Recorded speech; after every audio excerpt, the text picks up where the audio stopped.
Everyone see my screen okay? And can everyone hear me? Yeah. Okay, good. All right, we're gonna present. So welcome to the virtual tour through the Rice Creek watershed. Jumping right in, it's presented by me, Molly Nelson. You guys know me already. And then also Beth Carreño. And I'm just kind of gonna rely on Beth a little bit. If there's things that I don't quite know as much information on, I'll kind of be bouncing off of her throughout the presentation. So jumping into our virtual presentation of the watershed, you can see where all those little dark blue boxes throughout, those are checkpoints that's where I will be showing the photos. So starting off right at the beginning of the watershed, we're at White Bear Lake. And first off, oh, whoops, here we go. First off, at the beginning of my internship, Beth asked me to go out and take some photos of the new rain gardens that were constructed on residential properties out in White Bear Lake. So these are all my own personal photos, and I really enjoyed my time going out there to see a lot of the newer rain gardens, and then also a lot of the kind of more established rain gardens throughout the properties. As you can see here, there's some retention water, probably after a rain. Over time, that will drain over about 24 to 48 hours. And this was a more established rain garden. It was absolutely beautiful. A lot of native vegetation that promotes pollinators to come in and use that space. And it was really awesome to see all of those rain gardens. Then coming back out. And all of those rain gardens are from the two partnerships we've had with White Bear Lake that this group supported and recommended to the board for funding. Yeah. And that's kind of another one of my projects for the summer is to create basically a maintenance handout for all those residents on how to take care of the rain gardens, which was really fun. These are just some recreational photos that I took while I was out at White Bear Lake. This was kind of right in the beginning of COVID social distancing. So it was neat to be able to see residents still being able to utilize the space while still being distanced, because White Bear Lake is an awesome place for recreation for our residents. And coming back out, we're gonna jump over. Okay, so this is really fun. Beth taught me that it's Matamidi because I'm not a local of Minnesota, and I feel like this was kind of a rite of passage to learn how to pronounce Matamidi correctly. But this is some deer. This is one of my wildlife photos that got sent to me. Some deer at a construction site. I just thought this was really cute and wanted to incorporate that. Then we're gonna hop over to Bald Eagle Lake. I have a lot for this part, so bear with me. First off, we're gonna start with this was the alum treatment that took place during the Bald Eagle Lake Restoration Project. This was the state's largest alum treatment to date, which is very awesome. This was a two-phase application treatment, and it allowed us to fine-tune the amount of alum that was applied during the second application. And this really ensured the best treatment. Right here, we can kind of see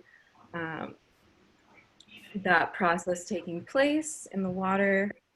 Kind of looks a little tropical, which was kind of fun. And this project was successful, and Bald Eagle Lake now meets state standards, which is awesome. And I have a little bit of video here. See if that goes. Yeah.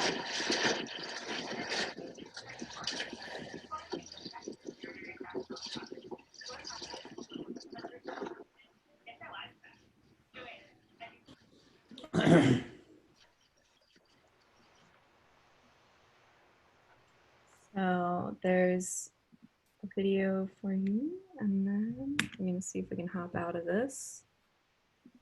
quickly. There we go. Oh, there we go. And now I have a project of series of photos that was sent to me from Beth. I think Beth might be able to give you a little bit of a better explanation for what's going on here. Beth? Sorry, I had to unmute. Oh, you're fine. Yeah. So these projects are actually Gary could also speak to these because this is what the Master Water Steward project looked like before it was installed. These are some of the before pictures. Yeah. Huge changes now. Yep. Coming into, we have the during. And this was a project that Gary and Mike Herman, who are Master Water Stewards, really took a lead in and implemented it. It was a very large rain garden that accompanied a shoreline restoration, and you have all toured it, and it's just are we in our third year now with this rain garden, and it's looking amazing. So these are some of the after photos once all the restoration was complete.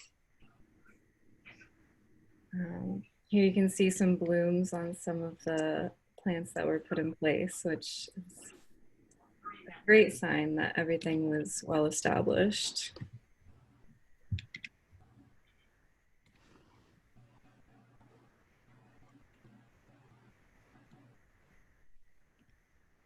And then I got a few photos. Beth said these were from Gary.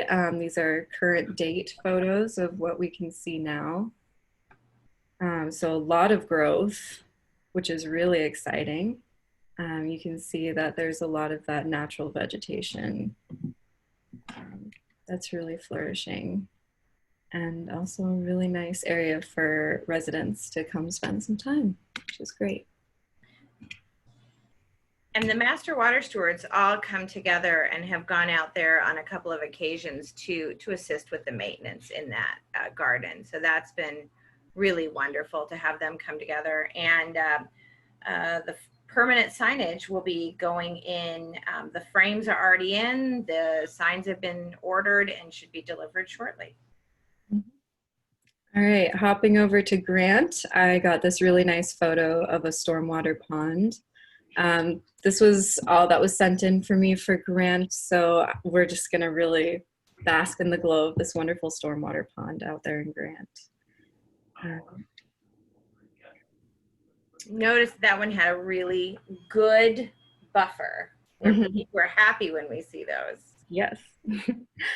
So this is Clearwater Creek. It's in Lino Lake, and this is a creek that receives a lot of stormwater runoff from Hugo. Also Lino Lakes and Centerville. And it is one of the 3 main tributaries that enters Peltier Lake. And we are monitoring this creek, and we anticipate that the JD3 project that I'll talk about in a little bit will improve, but also impact some of the water quality that we see in Clearwater. All right, hopping over. This is Oneka Lake. This was also one of the few photos that I received for Oneka Lake. This is a 335-acre lake, also near Hugo, and it has an A rating from the Met Council, which is wonderful. You can see a lot of vegetation in the water, and there's a lot of strong pondweed in there as well. All right, so this is the JD3 project in Hugo. I'm also going to ask Beth to elaborate a little bit more on this part. Sure, so here's some aerial photos of JD3. They're kind of working in some of those, this is one of those things where communities built up around our drainage systems. You can go ahead and go on to the next one. Let's see what the next one is. So JD3 is the restoration and repairs on JD3 is the largest drainage project that we've had to date. Work is already taking place. They're already out in the field working on this. We get calls on what's happening. They're clearing it out. There's a perfect example. They're clearing it out. They're going to dredge it. They do their best to keep some of the large and historical trees, but a lot of it's just kind of shrub. They leave the root balls in place on the sides of the ditches to kind of stabilize it and reduce erosion. But what happens is a lot of times after those kind of shrubby trees are gone, they're using a native seed mix on top of there, and it actually reduces the erosion they're seeing through the public drainage system.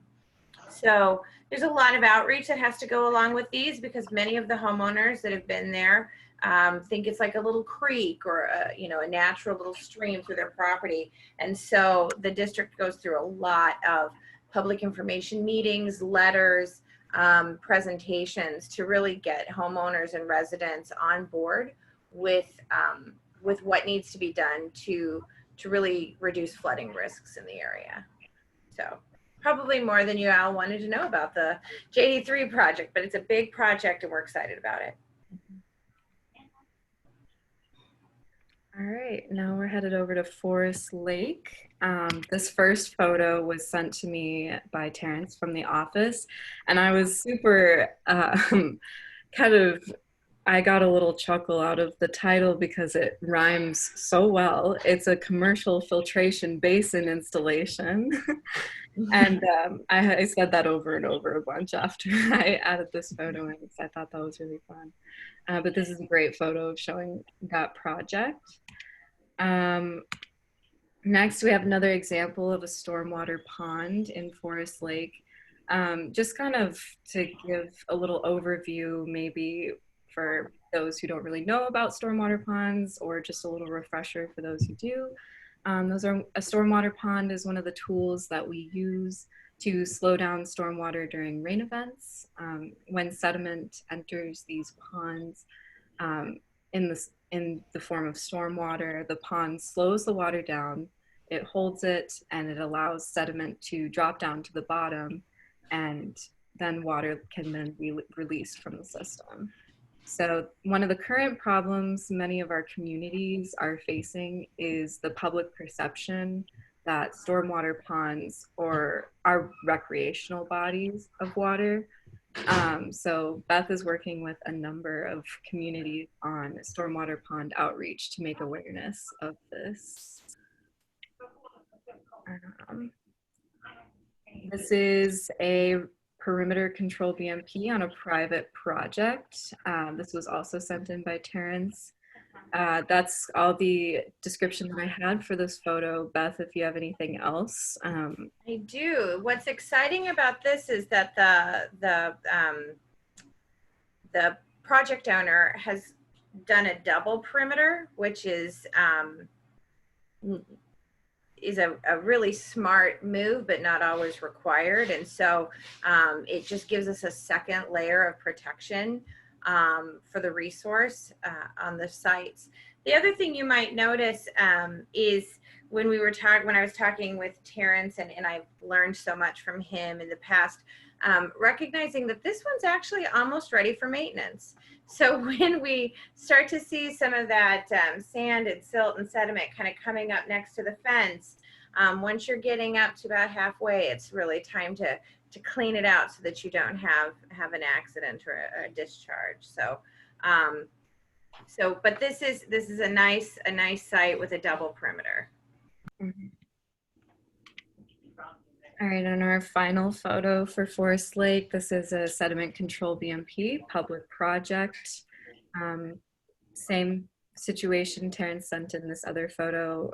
I don't know if you want to elaborate on this one, Beth, or we can move. Sure. So real quick, you'll see the silt fence there, but also you'll see that in the bottom kind of center right portion, there's also a sediment log protecting the drain there.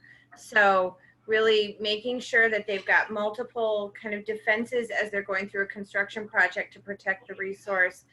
They're also using an erosion control blanket. You can see it kind of along the path.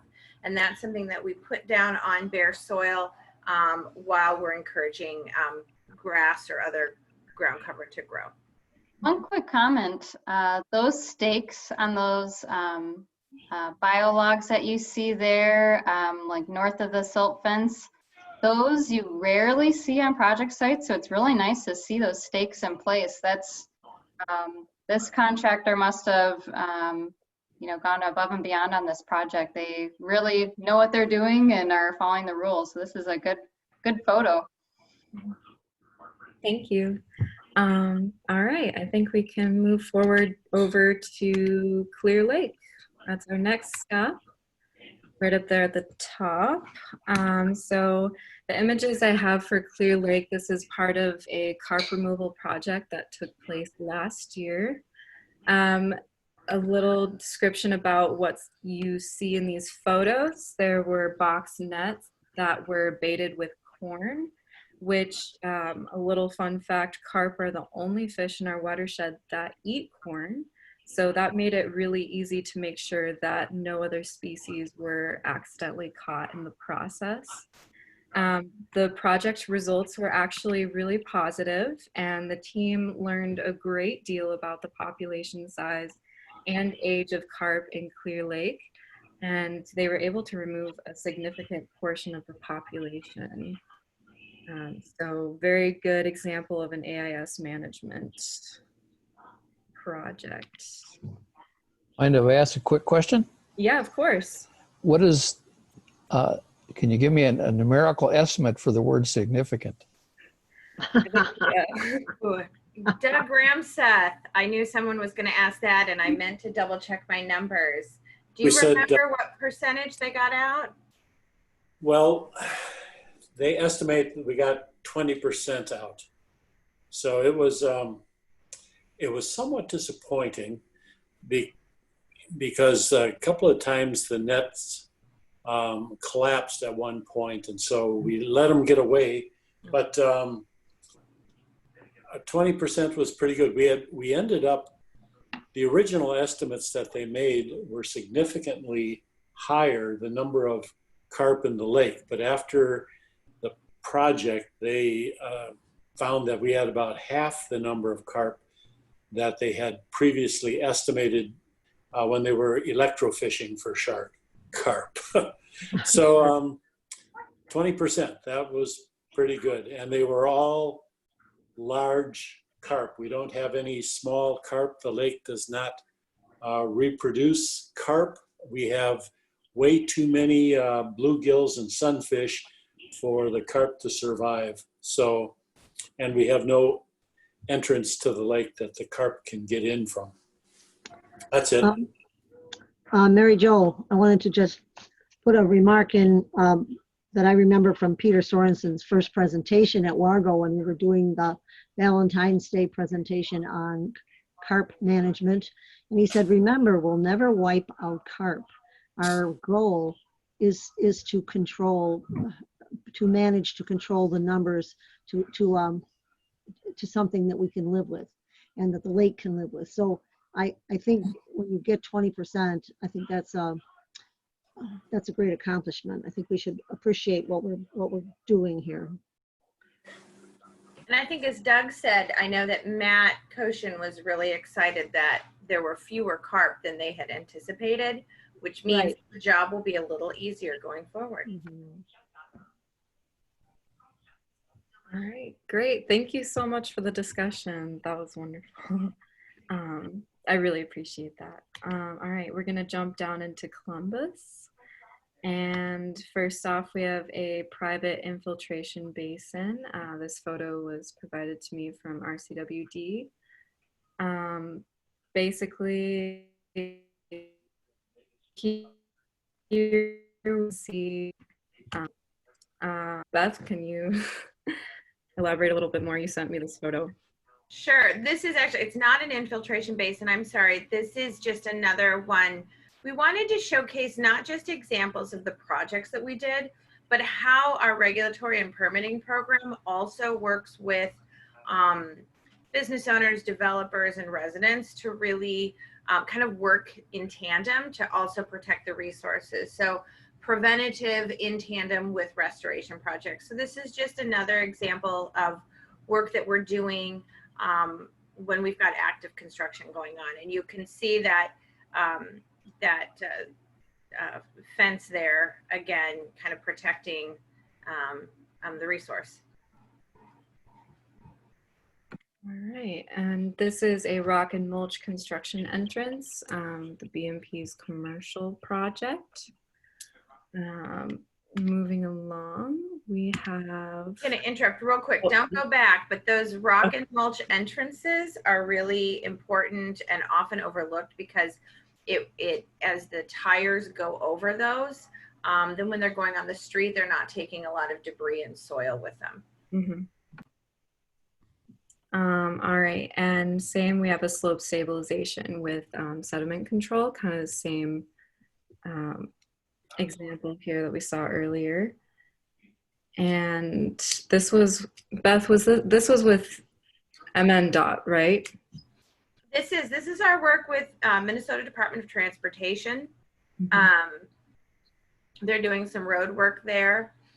And what's interesting, and Nick, tell me if I'm wrong, Minnesota Department of Transportation doesn't have to necessarily follow the same rules as everyone else. And so it takes a little bit more effort and kind of finesse and discussions. And we're really fortunate that our staff have maintained a strong relationship with the Department of Transportation and attend almost weekly meetings on their projects to really encourage them to follow all of our rules that we have. I'd say you have it correct, Beth. Very much so.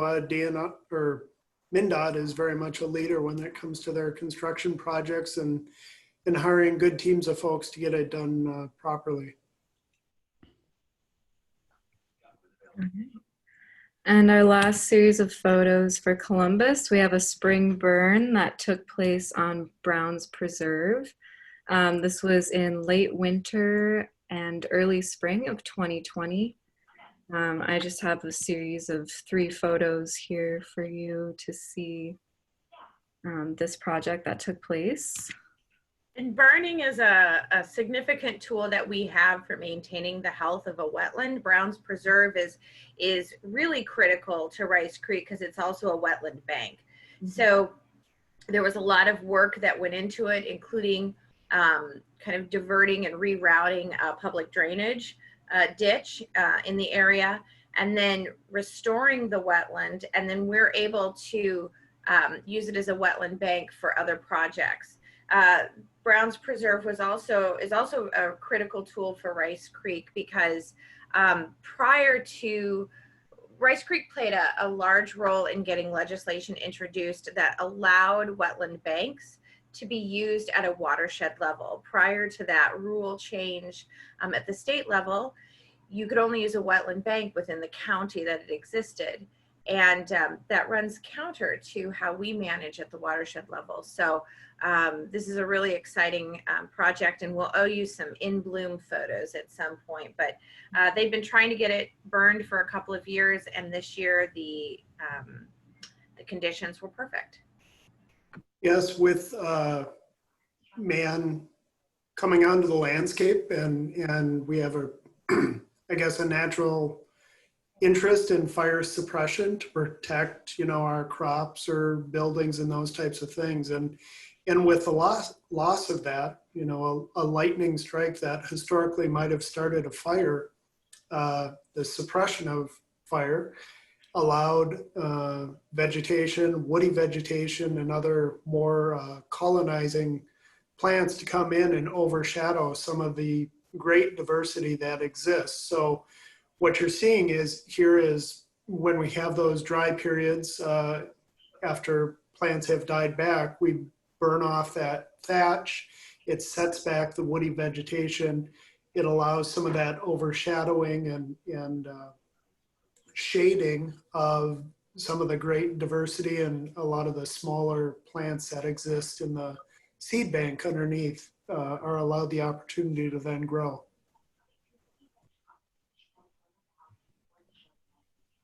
Thank you, Great. Nick. Thank you. Thank you. Okay. Next stop, we're headed over to Howard Lake, which Howard Lake is one of my favorite spots to do lake monitoring. The other part of my internship is I monitor some of the lakes around the watershed with Matt Kosian. And we go to Howard Lake probably every other week. And it's a beautiful lake. It's very clean, very clear. The water quality is wonderful. And we see a lot of really cool vegetation and wildlife. We've actually been following a family of trumpeter swans the whole summer. First off, it started with the 2 of them, and then they had 6 babies. So that was really exciting to see. These 2 photos here are photos of wild rice in Howard Lake. The one on the left is kind of some premature wild rice that hasn't fully risen up yet, and then on the right you can see some more mature wild rice, and I actually got to see that this summer as well, see the rice develop, and that was something I've never seen before, so that was really neat to experience. Here's a photo of Matt during lake monitoring in our canoe. Again, another photo of some wild rice, and you can see a lot of vegetation along the shoreline, which is phenomenal. It adds to the water quality. It does make it really hard to walk into the lake though. I've tripped many times, but that's partially my fault. And finally, this is a photo of fringed loosestrife. It blooms mostly in the summer months of June, July, and August. And you can see a lot of this around the shore of Howard Lake. Talking about Howard Lake, if I could, just a minute, or 30 seconds, I think you said. So stop me. So Howard Lake is where Rice Creek Watershed District decided to be a pioneer for other ways to control carp besides the practice at the time was to poison the whole lake and everything in it and allow it to all to come back, hopefully without as many carp. So it was really a hit or miss process. And the way Rice Creek Watershed has pioneered to use the information from the University of Minnesota in their own work, really to be congratulated for looking at beautiful Howard Lake, that we have, all of you have really invented a better way to take care of carp, to manage carp. Thank you. Yeah, that was great. Yeah, it's a phenomenal lake. I've really enjoyed my time out there. And you're right, Mary Jo. It was a pretty controversial project at the time, and we've learned a lot from it. And we are fortunate that the lake has come back in the way that it did. So well, we're fortunate we have the Rice Creek Watershed District to take that approach. Mm-hmm. On a lighter note, I do want to point out with pride, in every picture you've seen of Rice Creek staff on waterways, we are wearing our life preservers.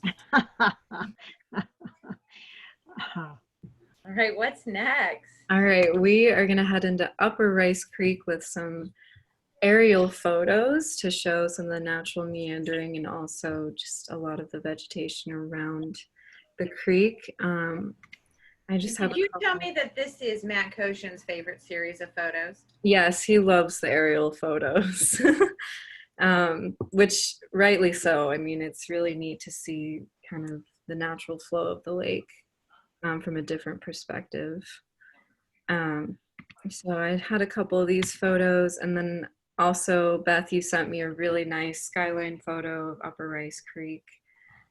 I thought this just really highlighted the beauty. That was sent to us by and then residents. Finally, we had a monitoring. Yeah, and this is monitoring in the dead of winter, which is I have a lot of respect for Matt for getting out there in the freezing temperatures. So that was Upper Rice Creek. We're going to move down to Middle Rice Creek. We've got a lot of photos here. These photos for Middle Rice Creek really highlight the recreational use that we see on Rice Creek. Rice Creek is just, it's beloved by a lot of people to use for kayaking. This next series of photos is a gauging station. It has a number of gauging stations along the creek and it partners with USGS to monitor the stream flow. I think this provides a great deal of real-time information on how rain events and our projects affect the flow in the streams. We're also able to monitor the movement and tag carp through some of these stations. So this is a great resource all along Rice Creek that we have available to us. Next, we have a stand-up paddleboarder, again, to show some of the recreation use that we have on the creek. I wonder if that kind of looks like Marcy. Maybe. Shall we check it out again? I was thinking the same thing. Marcy, is that you? Oh, she's muted. We can keep moving. Yeah. Impressive though, because it looks like you have to go through a little bit of rapids there, which requires some balance. This is another aerial photo.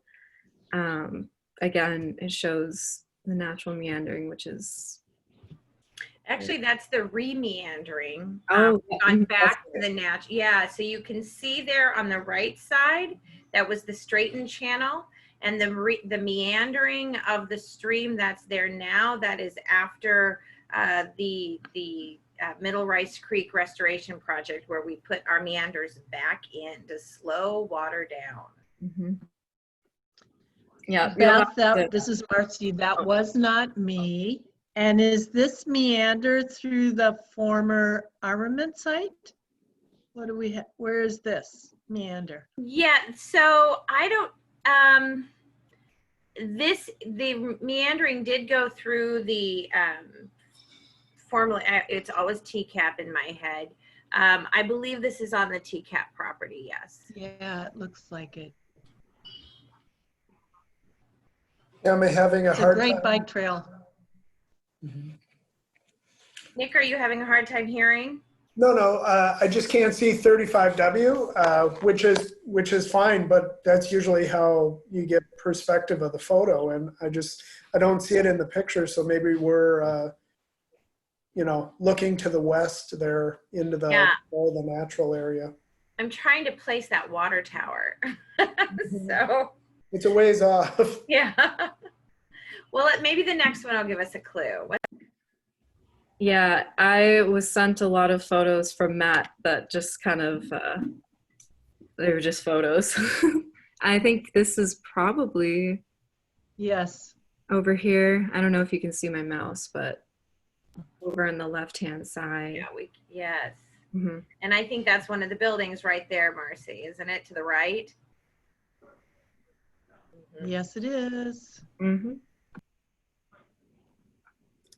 Great.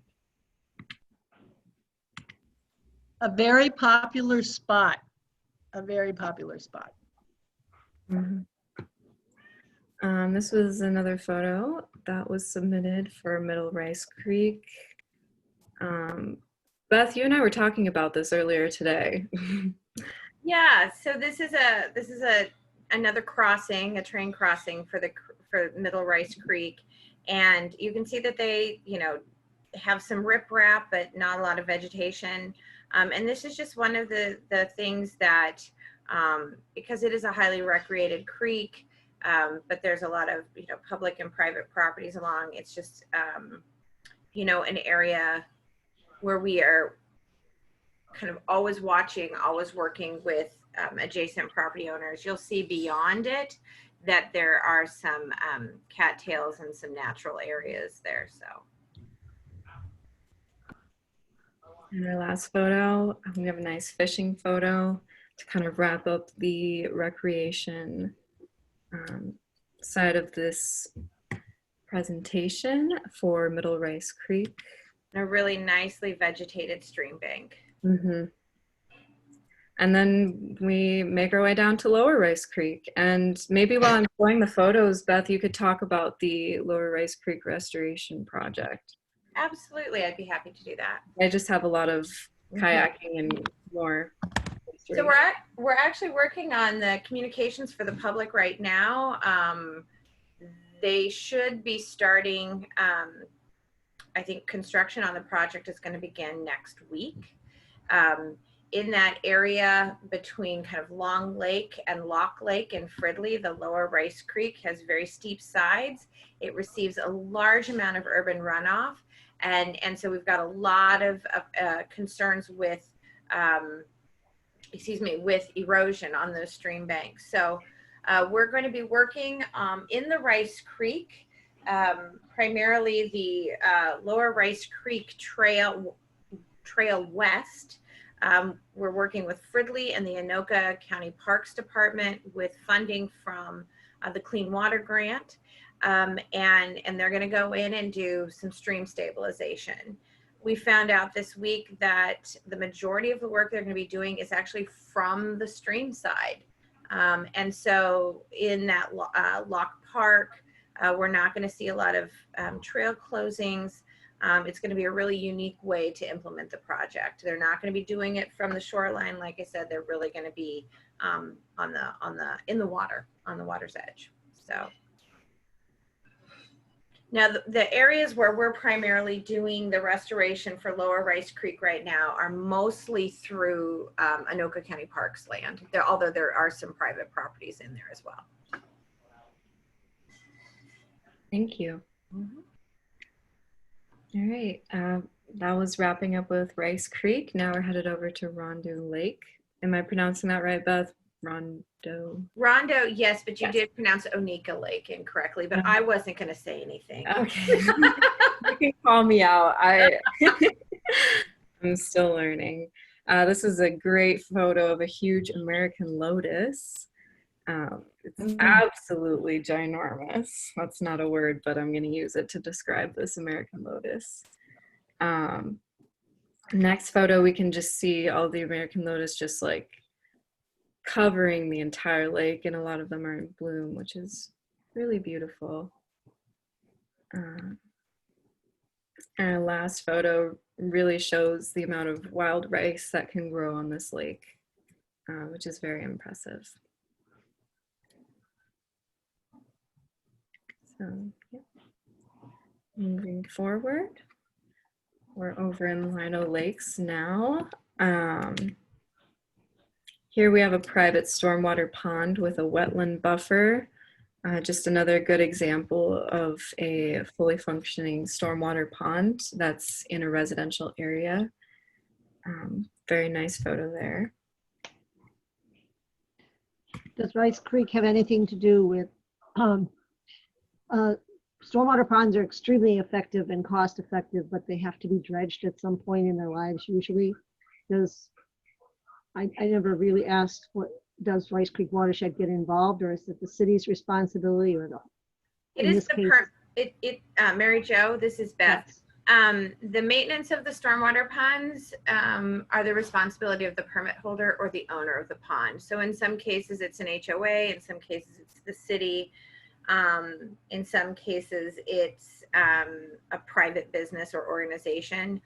We are getting a Green Corps member at Rice Creek starting in September, and their effort is going to concentrate on inventorying and best practices around our BMPs and kind of providing a bridge, if you will, between our regulatory needs and kind of outreach and maintenance understanding for folks with BMPs, including stormwater ponds.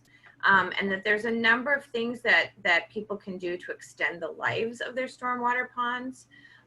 And so that's going to be a big focus of the Green Corps member. But at the end of the day, the final maintenance, the dredging and all of that is the responsibility of the pond owner. Okay, thank you. Yes, I'll just note that in some subdivisions, in those stormwater BMPs that do take street runoff, collection through the storm sewer system, the city will typically take those on as their obligation in, because it's a development of their street system, they see those as theirs.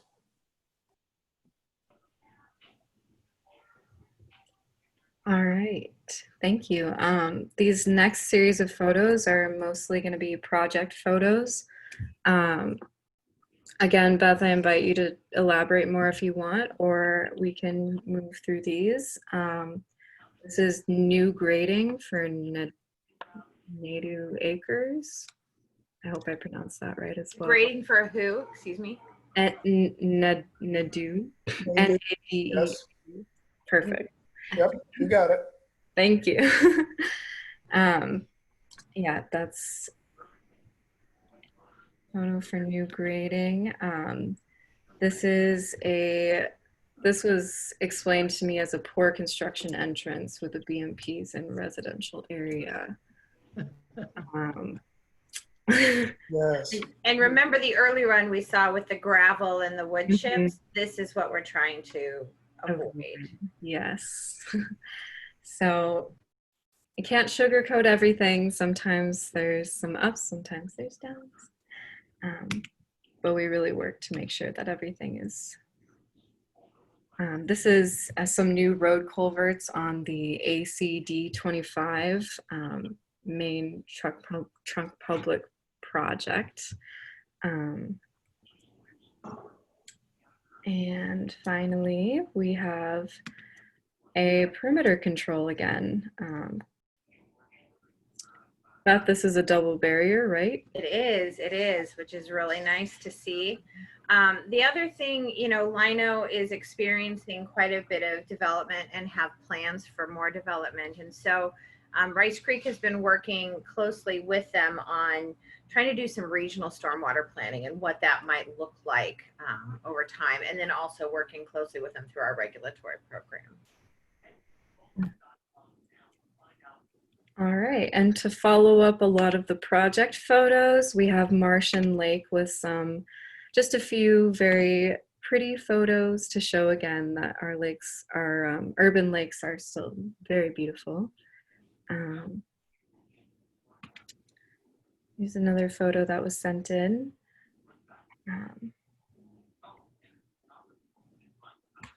And then moving over to George Watch Lake. It's a shallow urban lake, and also Wargo Nature Center is on this lake. And I was told that this group went on a kayak tour of the lake during their field tour 2 years ago. If anyone has a story to share from that, they definitely can. One word, win. I've repressed it. Okay. Okay. Another word, I wasn't as young as I thought I was. Oh.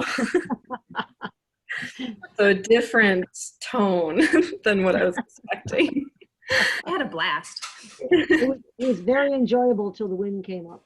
Okay. Yeah. Yeah, the way back was definitely more difficult than the way there. Oh, you got to work for the fun, I guess. Well, all right. And then heading over, we have Centerville Lake. This is the Bayview Villas development that we had. Yeah, I'm not so sure the dock, the wood should go right over the silt fence, but right. Otherwise they have some pretty good perimeters in there. Yep. Next, we have a shoreline restoration in the process. This group recommended to the board that this be funded, and it came in 2 parts, and it did actually receive funding. And next photo, we have a hydro mulch spraying on a private project. Another project that we, and then again, this is a slope stabilization. another project, and then we have a finished slope stabilization. That's the finished product that you saw in process before. And Nice. it looks beautiful. Centerville Lake is of current interest to district staff in that we know that some of the man-made elements between Peltier and Centerville Lakes, there is some flow from the culvert that was put in by St. Paul Water Works in trying to historically, early in the 1900s, establish a water source for the growing city. But now we know that that culvert, the flow of water between the two lakes is perhaps detrimental to the quality because the pollutants of the ones come into the other and there isn't a constant outflow, if you will. So staff will be approaching the Rice Creek Board to look at this a little bit, and maybe we'll get a grant to look into it a little bit deeper. All right, thank you. Coming back out, our next stop is Circle Pines. I had a photo of an iron enhanced sand filter.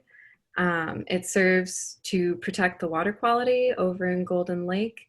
And Golden Lake's water quality has been steadily improving because of this and other projects in the area as well. I might add, I walk by there several times a week since before construction, during construction, and during operation. It looks fantastically successful. Wonderful. Thank you. Thank you for that addition.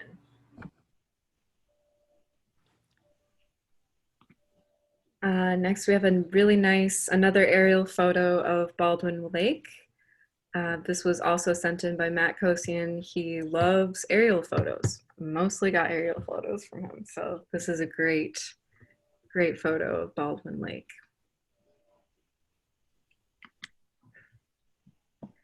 And heading over to Golden Lake, I had this wonderful photo from the 1960s. That shows Golden Lake Recreation. This is another one of the lakes that I monitor on, and it's still a great hotspot for recreation. I see a lot of people bring their dogs. I've seen a lot of wildlife on the lake. I actually saw my very first loon on Golden Lake, which was very cool. And it's a great lake. It has a lot of great water vegetation, very clear, good quality overall. I have a clarifying question as you move forward with the next slides. First loon ever or first loon on Golden Lake? Ever. I've never seen a loon because I'm from Oregon. Okay. But it was they're huge. I didn't realize how big they are. Also very beautiful birds. Now I know why it's the state bird. We're moving over into Blaine. I have a lot of photos for Blaine, so hold on to your hats. We have an image of the ditch system. This is obviously in winter. We have another kind of different perspective. Very nice photos overall. Heading over, this is a dewatering process up close, and then moving in, we have dewatering into the ACD 5362 private project in Blaine. I don't know if you have anything else to add about dewatering, but I can move forward from here. You know what? I'm looking at the time, and if anyone has any questions, we can talk about it, but let's go ahead and kind of Start moving through. Yeah, all right. And we'll pick up the pace a little bit. We have a private stormwater pond here. You can see some geese in the background, which is really One of the things we get a lot of questions on is how to reduce geese around some of these areas. And we tell them to put in a buffer and keep the grass a little bit longer because geese don't like tall grass. that also is good for water quality. Yep. This is next photo. This is the first phase of the Blaine Wetland Sanctuary, located just past the Watershed District offices on Lexington Avenue. Can you, Molly, I'm Yeah. seeing an image of a stormwater pond Oh. next to new construction. Can you? Yeah. Okay. Oh, yep. There we go. There There she we go. is. Okay, thank All you. right. Take everything I said and put it on this picture. The wetlands and the trails are being widely used by residents in the area, and also for field trips. They have developed lesson plans around this wetland, and Beth has been active in helping with signage to support getting their water lessons online during COVID, and co-hosted some tours and other outreach activities at the wetland. And phase 2 of the wetland project in Blaine has begun. RCWD staff have attended a public meeting and are co-hosting a neighborhood buckthorn workshop in September. Thank you. Right here we have a salt log or an erosion control log surrounding a site in Blaine. You can also see the wetland buffer around the site. There's a long service to protect the buffer that's in place. This is another example of how a regulatory and permit program basically work in the communities to protect water resources.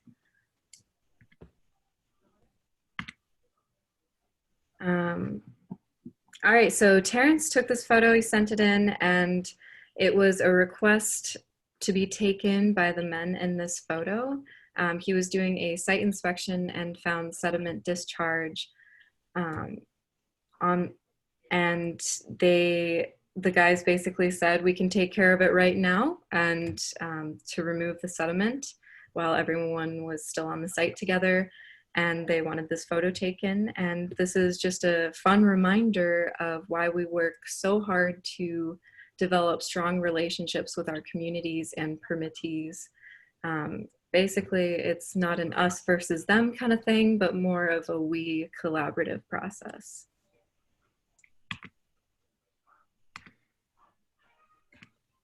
Next, we have an infiltration basin restoration on the Sanctuary Preserve. Another fun rhyming photo. We have a private filtration basin. Moving forward, we have another example of one of our public ditches in Blaine. Kind of a little explanation for the public ditches in Blaine. There's no natural outlet for their stormwater, and so they rely on public drainage system for stormwater to exit their city. And next, we have a slope stabilization on ACD 5362. It's also a private project in Blaine. And finally, our last photo, we have a stabilized stormwater pond.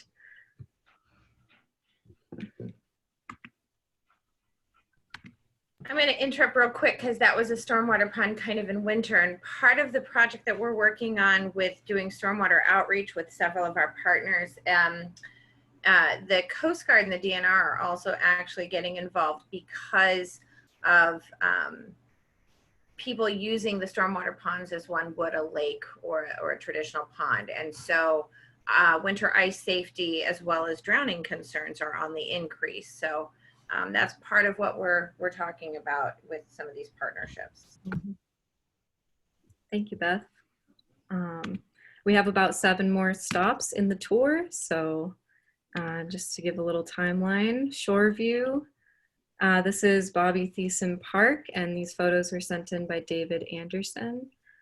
Beth, you can elaborate a little bit more.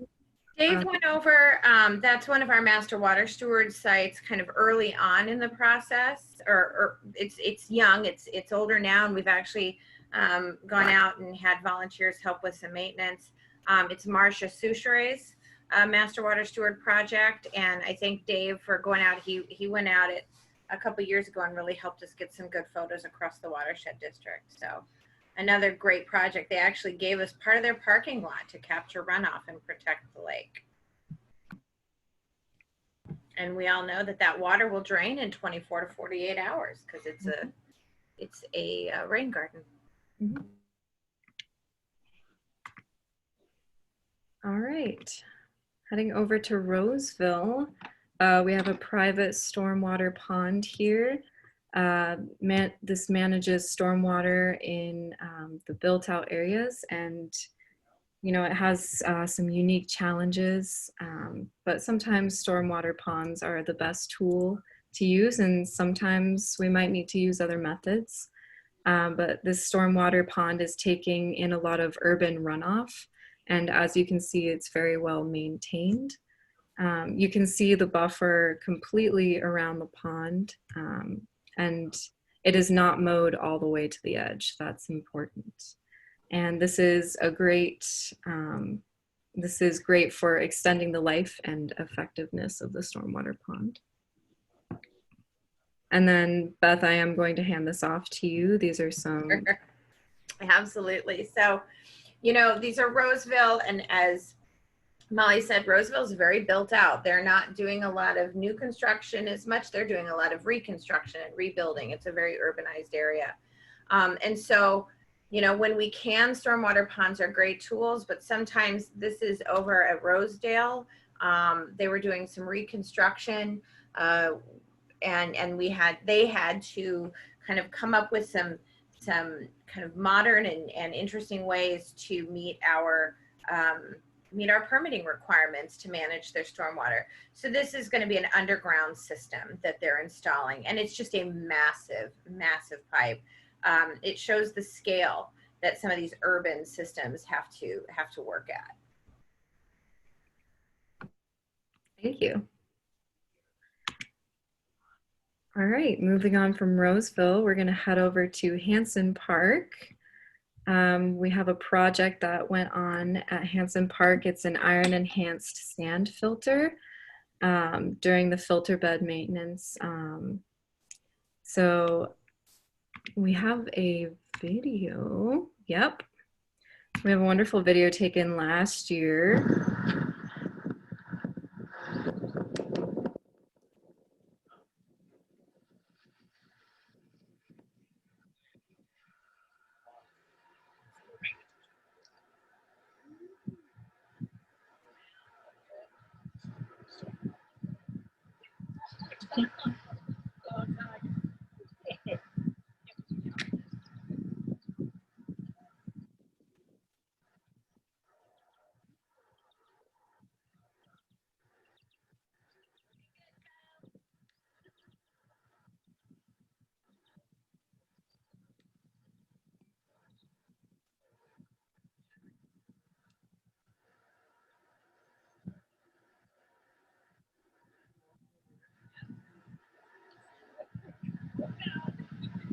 I find that strangely soothing to watch it. This is also the location of last year's field tour down in Hanson Park. And since then, you know, the vegetation, the native vegetation around these iron enhanced sand filters have really grown in and are just beautiful. Mm-hmm.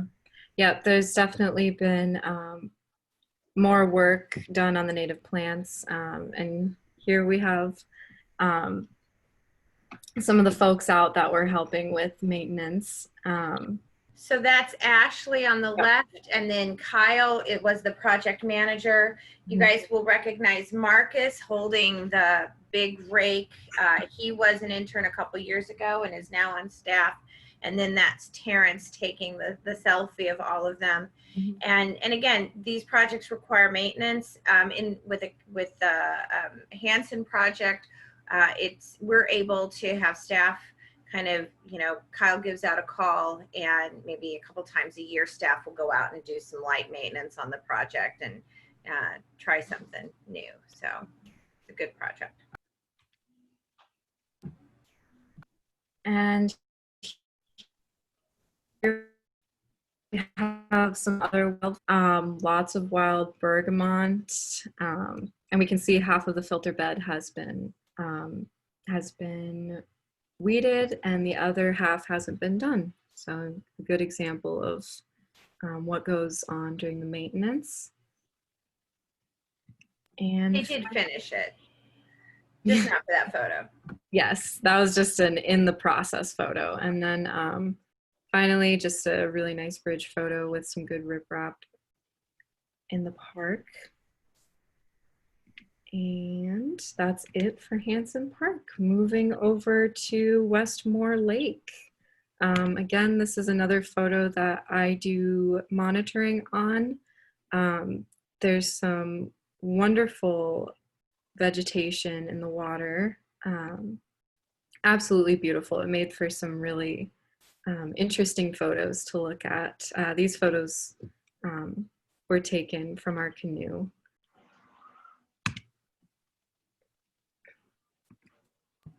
And Westmore Lake has a great, it's ranked high. It's in a great park for families, and people like to fish in that lake. Mm-hmm. All right, and then this is also a rain garden at the middle school, kind of right next to Westmore Lake. When I was with Matt, we were driving past and he signaled for us to pull over so I could get some photos. I also have some more photos of this rain garden in Fridley's section, which is coming up next. So that rain garden, those rain gardens were really key. I mean, they play a huge part in the improving water quality in Westmore Lake. Fridley is also beginning an Adopt a Park program in the coming weeks and months. And in conversations with them, we've asked if they would include an Adopt a Rain Garden component for their public rain gardens, which they are going to do. And they're going to help us pilot that. They're going to take it over, and we're just going to provide resource support. It's their program, but we're really excited that they're doing that. The school rain gardens, as you can see, do need maintenance. There's some significant almost tree growth in there, but there's also some really good species in there as well. And we're going to be working with the city to reach out to the schools and the Builders Club, which is a volunteer group, to really keep on the maintenance in these rain gardens. Great, thank you, Beth. Next, we're going to head over to Fridley. And first, we have a photo of some of the stormwater ponds with a lot of geese hanging around them. The description that was sent in for this photo is that they were leaving a lot of gifts on the sidewalk for the walkers going by. Let your grass grow a little bit, right? Yep. Next, we have some blooming wild bergamot and bee balm. This was permitted in the biofiltration basin, and some of the smaller purple flowers we presume are hoary vervain. I believe it's all adjacent to the new city center. Mm-hmm. And again, this is another rain garden photo from the middle school. So there you can see those trees that we're working with the city to get those removed. Mm-hmm. Yeah, I have for my description here, these trees were planted here in 2013, but they have taken over. Yeah. So a couple of them need to come out. It basically began as prairie planting, and it has taken on a whole different situation. So that will be maintained soon. This is an educational signage that was put in place, and it's still intact. We can see there's a similar point right after the construction, which is a great resource for education along the area. Next, we have a spotted sandpiper near the sand filters and stormwater ponds. Just another fun wildlife photo to incorporate there to show that it's not just plants and water. And another photo of a rain garden in Fridley. This one again has some retention that will be drained in the next 24 to 48 hours. And next we have a commercial pond stabilization, just another example of a project going on in Fridley. Beth, stop me if you ever want to elaborate. Well, that one's not one of our projects, but it's Okay. a permitted project, and they've got the erosion control blankets there. Mhm. And we have a video to wrap up Fridley that was sent in of Rice Creek. And it's very relaxing, so imagine you're there.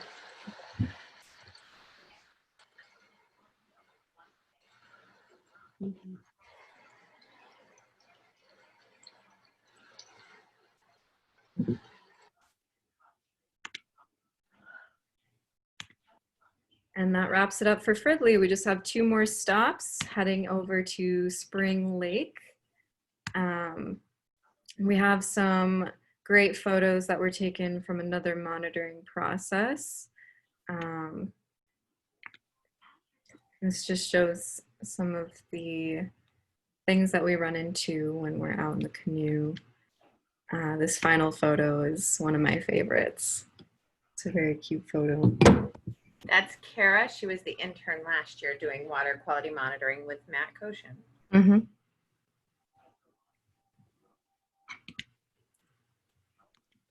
And finally, we're going to finish out with Lock Lake right here at the edge.